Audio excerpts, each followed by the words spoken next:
don't know about it, we can just walk through all this stuff. So probably these concepts are required to know any data warehousing probably.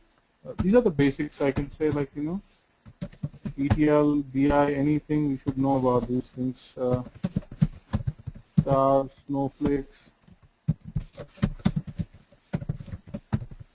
and slowly changing.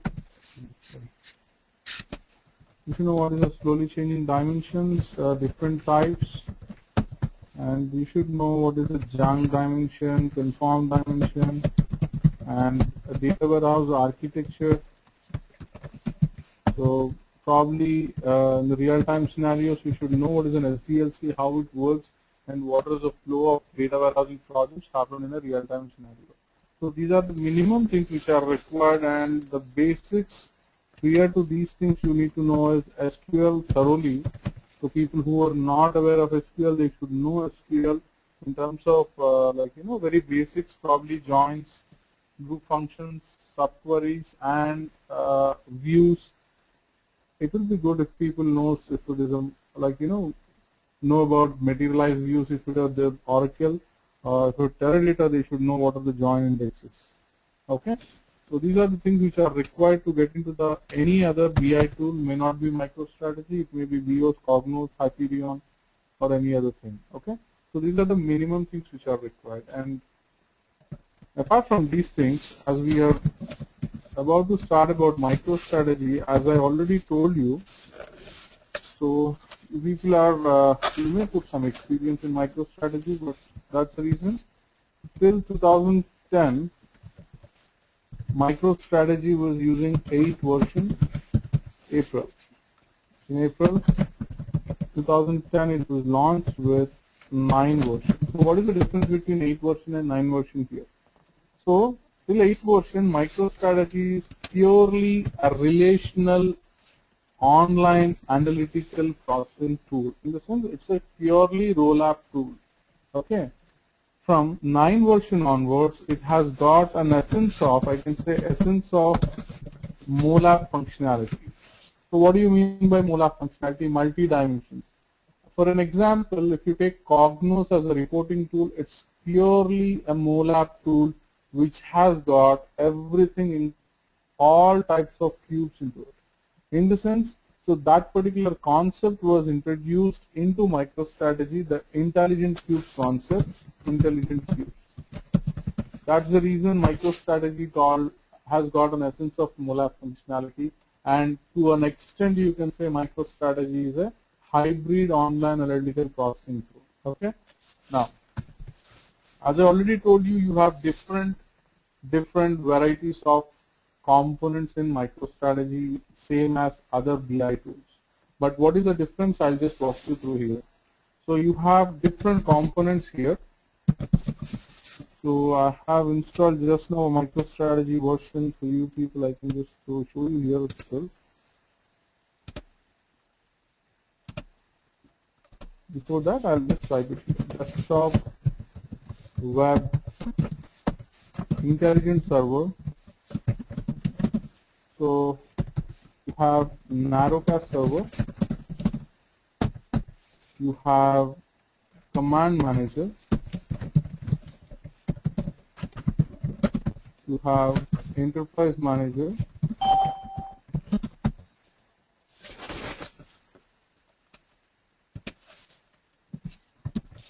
you have integrity manager,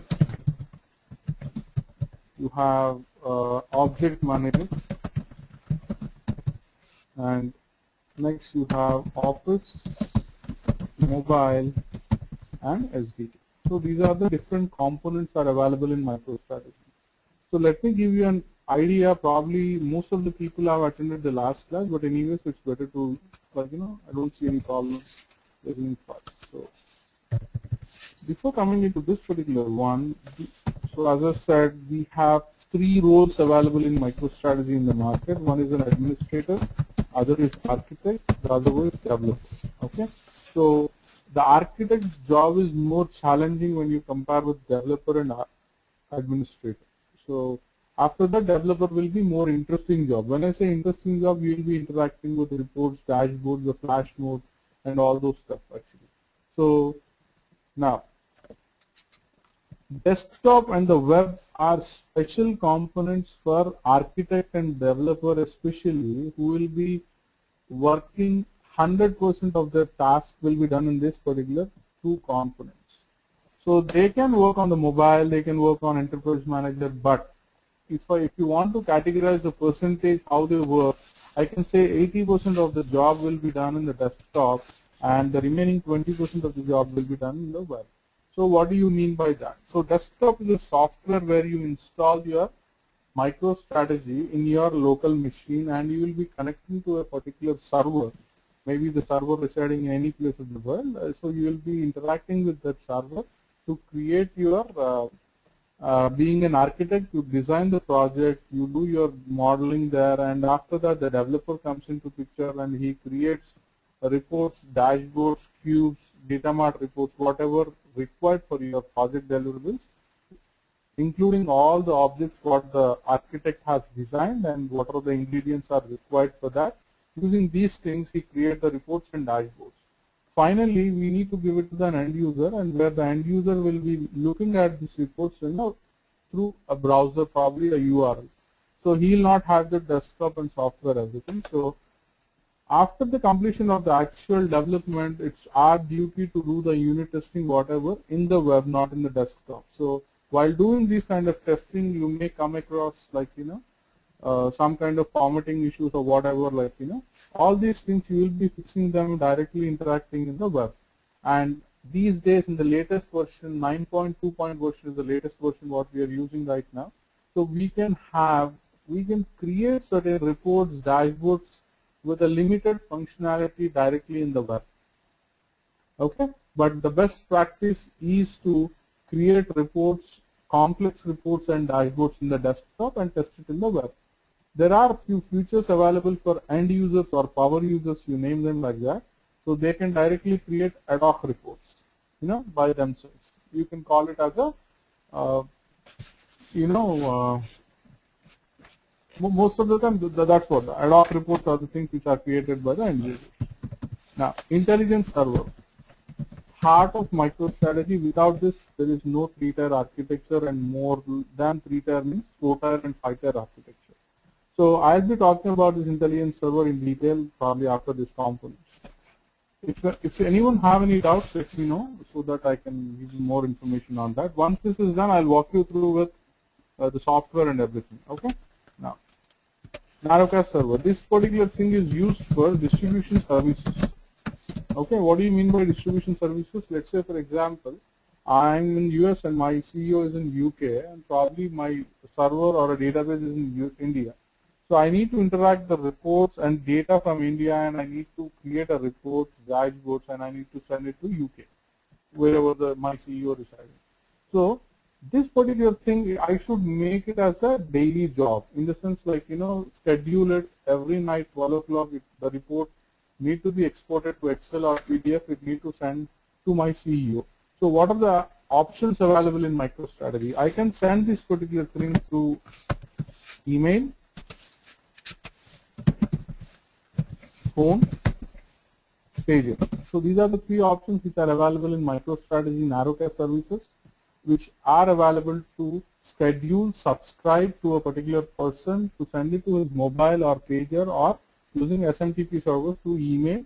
We can schedule it. We can do it in a bulk option also. Let's say I need to send to 5,000 users throughout the world, a particular report has to be sent. We can do it in Narrowcast server. But the latest version what I'm talking about, these options are available in desktop as well for a particular scenario. So let's say you right click on a report, you can send an email to that particular user, that particular report. Okay, that option also is available in latest version. Now, and let me tell you, everyone will not use the Narrowcast servers unless there is a requirement. Okay. Now, so I'm talking about command manager. The command manager itself, it says writing some scripting commands. So whatever the things you can do it in the desktop, you can use the command manager in the same way. But as MicroStrategy is a graphical user interface tool, here you will not write any coding or command or scripts kind of thing more, in the sense like you right click and create a report, right click and create a dashboard. So most of the things you use with the mouse rather than typing with a keyboard. But this command manager, especially, we need to write a single line or a double line scripts. So in what scenarios you will be using? Let's say, for example, you need to create a user called Pavan. So what you will do, you go to desktop, you will have an administration console there. So I can show you here.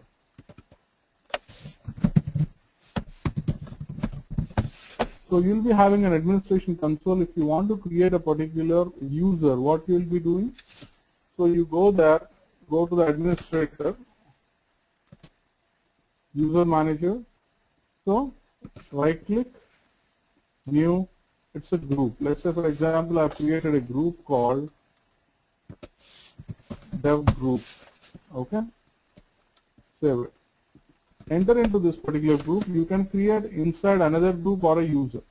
So I can do this, but doing this particular thing, it will take few minutes of time because I need to right click and create a user. But let's say, for example, I need to create 100 users at a time. So such kind of activities can be done in command manager by bulk execution. Okay. Now you can execute a report, you can create bulk users, okay, and you can do all the activities which are done in the desktop here, but through a command prompt. You can stop the intelligence server. Okay, you can start and stop the intelligence server, and same way you can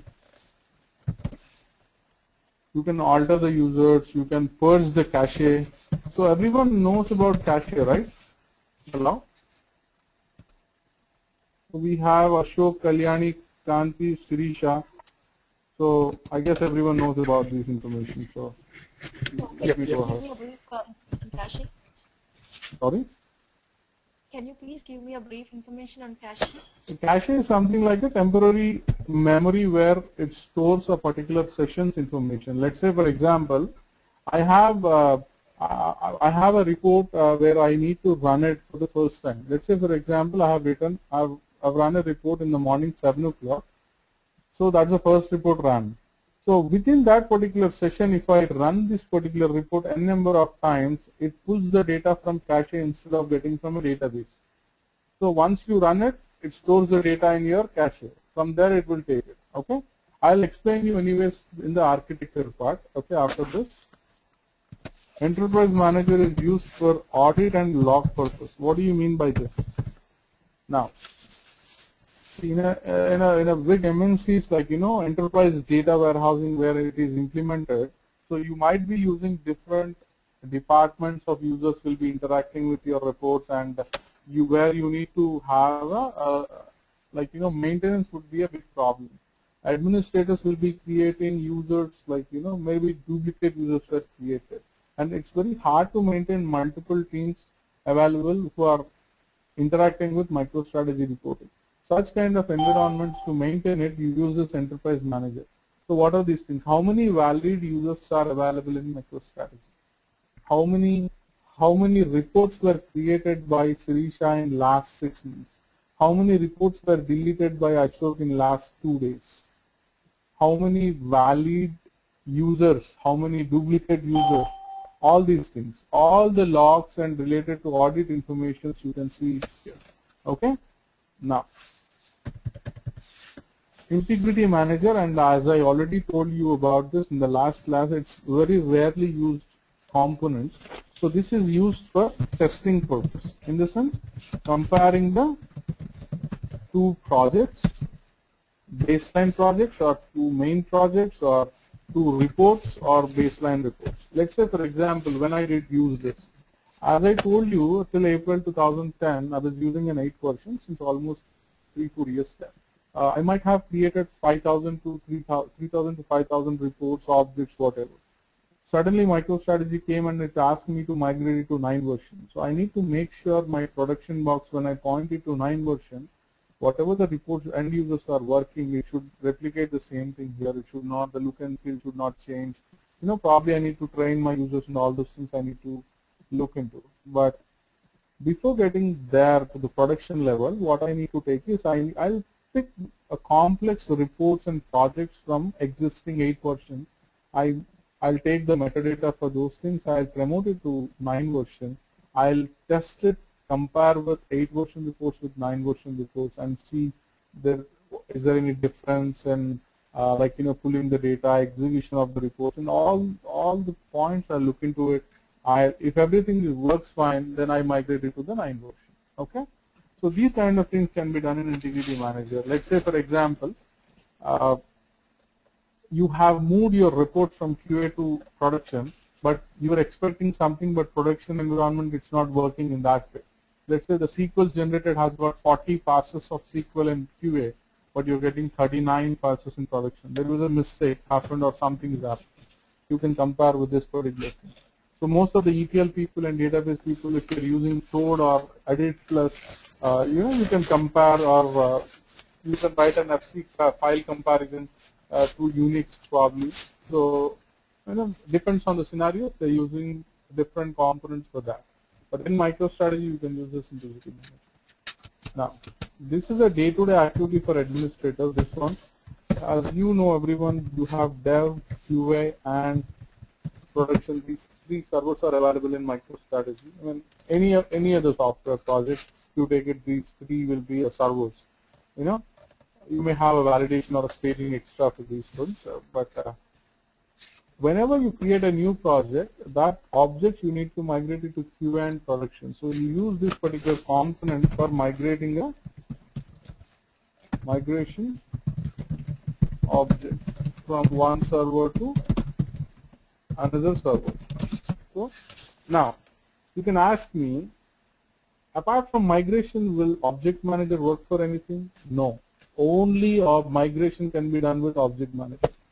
Only testing can be done with Integrity Manager. Only audit-related reports can be generated for Enterprise Manager. Only scripts can be executed in Command Manager. These are specific tools to components to work for specific things.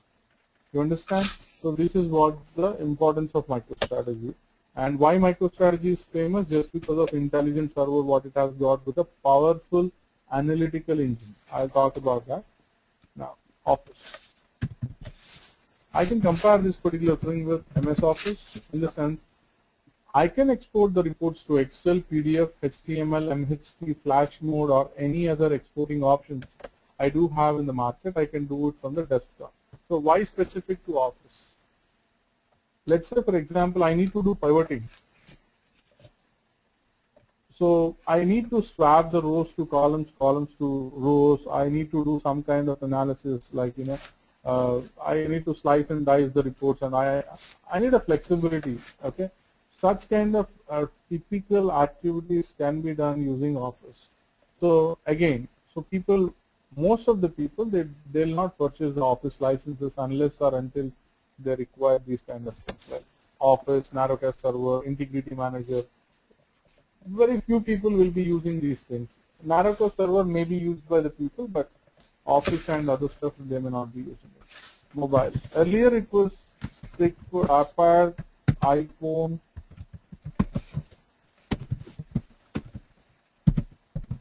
and BlackBerry. So these days we have Androids also available for MicroStrategy. So whatever the reports you can, if you have iPhones, you can just install the app through, like, you know, whatever the app stores you have through iPhones and everything, you can install MicroStrategy app. You need to give your web server where the mobile server need to be integrated with that, and you need to give the server name. Whatever you're using in the desktop, you can view the reports from database, like, you know, whatever the reports you have generated in the desktop, you can view it in the mobile as well. Okay, now SDK, let me tell you, I'm not going to cover this because this is specifically used for customization of the reports. In the sense, you should know about Java or .NET, any other programming language, to do this customization, SDK. So you need to use the APIs, which are the programs which are generated through Java and .NET or any other programming. You need to use them for, let's say for example, you need to create a specific button, a special button which is not possible with MicroStrategy options. So you can write a code and you can use that and build a button for a specific report. Okay. Now these are the components you have. Anyone have any questions, or I can move to architecture? Yeah, good. I'm good. Yeah. Okay. So any other questions or anyone have, or I can continue?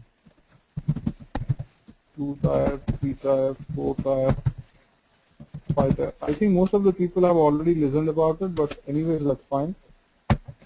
Okay. So 2-tier, 2-tier is something which you people might be using for your internal purpose, for your practice maybe. No one is using this particular 2-tier in any of the organizations these days, to my knowledge. So you have a database, you have a desktop. So what does it mean? So let's say for example you have created some reports here. When you run this report, it goes to database, fetch the data and show it in your report. This is what a 2-tier environment. But the limitation here is whatever the reports you have created, whatever the objects you have created, you can only see that. Apart from you, no one else can see that. Okay. 3-tier. Database, you have intelligent server, you have desktop. So this is very important concept. I already told about this, but I'll repeat it once again. Now, an intelligent server is something like, server name. I can show you here. Let's say, for example, this is a project. Right click.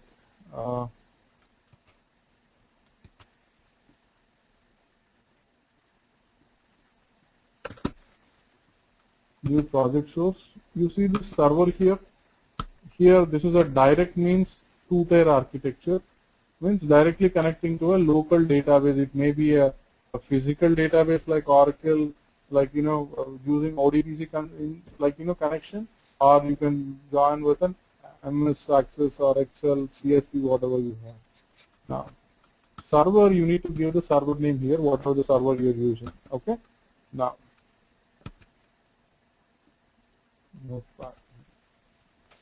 whenever you run a report from your desktop, that report will go to intelligent server and look for a cache. As we were talking about cache here earlier, the cache means, let's say for example, in this particular session, or there is an option to enable the cache for a particular server. If you are running a report in that server, always cache will be enabled. Why do you enable the cache? What are the scenarios? Probably interview questions again. So let's say for example, your end user, your CIO or CEO is running a report. Okay, high level management people. They'd never like to see a report, a blank report. Okay, so they want some kind of data. Let's say for example, you have a report.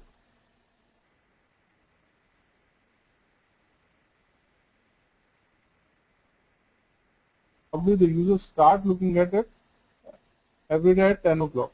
Okay, so you have a 1 hour grace time, but unfortunately your production database got down and you are not able to load the data into your respective databases. When you run this report, where if there is no data in the database, it will throw you an error in MicroStrategy. It will show you blank page, and it will be a big escalation problem. So that's the reason we enable the cache in production environment for specific users. What happens if at all there is no data? If you enable the cache, it will pull the data from the same session or a previous session. Okay. Now you need to purge the cache. This is the reason why people purge the cache if there is a new data available from database. Now, I have run the report. It went to intelligent server, look for a cache. There is no data here. If there is a data, it will pull from there itself. It will go to SQL engine.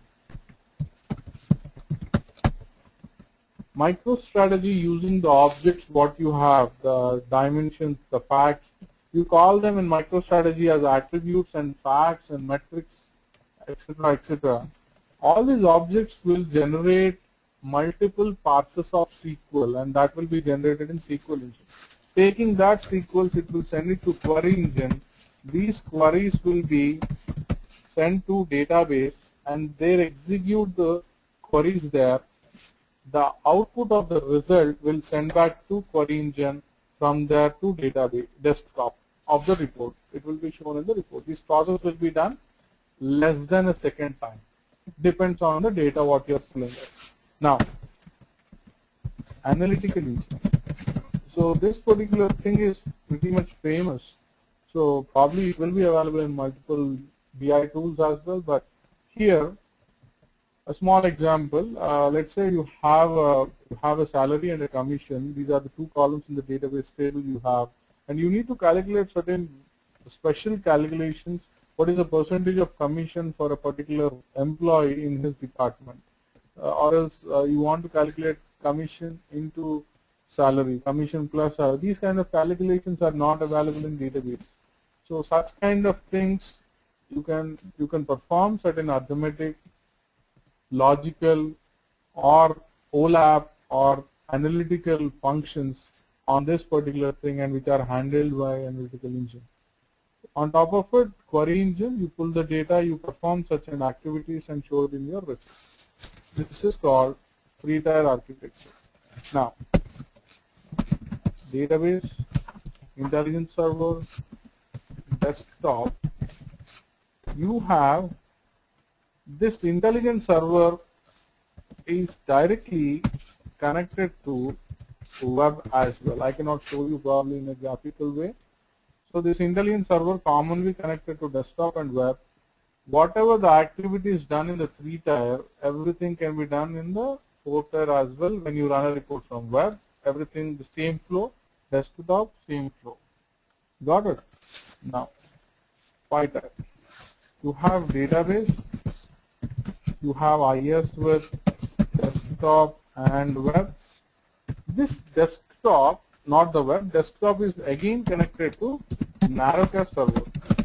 As I told you, distribution happens from desktop. You can send this mail to 1,000 users through email, through phone, through pager, etc., etc. So this is an architecture of MicroStrategy. Now coming to the objects. This is the final topic. You have configuration objects.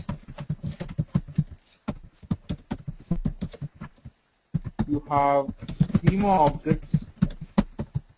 You have public objects. Now, the configuration objects were handled by administrator. What are the things covered here? I'll be covering all these things, what I'm telling you now. Installation. I'll show you how to install MicroStrategy in your machines. And project creation, duplication, metadata configuration, ODBC, etc., etc. So all the admin components. What are the admin components you have? These admin components. I'll show you how to do a migration. How to do the testing. I'll show you how to create a user in command manager, how to purge the cache, how to do certain activities. But don't ask me send a mail to my mobile, send a report export to my mobile. That cannot be possible because I don't have a server with me. But I can show you how the things are going to work with intelligent servers if you have IIS in your machines. Home premium laptops will not support IIS in Windows 7. That's what I heard, and I've been trying. Okay. If you have XP, you should have IIS, or if you have a professional laptops, you will have that server installed. We can install it. You can assign it to Oracle. You can assign it to Teradata. I can show you the difference how SQL generates with Oracle Teradata, because most of the people use Teradata and SQL Server database, DB2, etc. But it depends. Now, after schema object, public this configuration objects, schema objects are done by architect. Let's say, for example, what are the things normally in MicroStrategy architect does? After your back-end development is done, you have given a data model, project data model, and you have given a database. All the tables were given, or views will be given. Most of the cases, no one will use a base tables for your reporting. On top of it, you will be creating views. Some people will have an option to create views, MicroStrategy architects. If it is a more sensitive environment like banking domains, they will not entertain the end use like MicroStrategy people to touch the databases to create views and etc. So you give the suggestions to ETL team. I need to join this. I want a view like that. They'll create it and you can use it. Now, what happens in schema objects? Warehouse catalog. This particular thing will be used to pull the views or whatever you call tables from database to MSTR environment. Okay. Now, you will have tables. Basically, everyone know about it. You will have dimensions or lookups, you call it as, or a fact tables. You have attributes. This attribute is nothing but a dimension in data warehouse. You have facts and you call it as facts. So dimensions and facts are nothing but respective columns in those tables. You have a dimension table, you have a fact table. On those tables you will have columns. You call them like this. Okay. You will have hierarchies. Hierarchy is used to drill the reports from one level to another level. Okay. Now, apart from this, you have transformations. Transformation is different here. This is used to compare two time periods. It may be a table-based or an expression-based transformations. Normally people show trends. Like you can show it like current year versus previous year versus budget. Okay, using some charts, some gauge, some widgets, flash mode, everything. You have partition.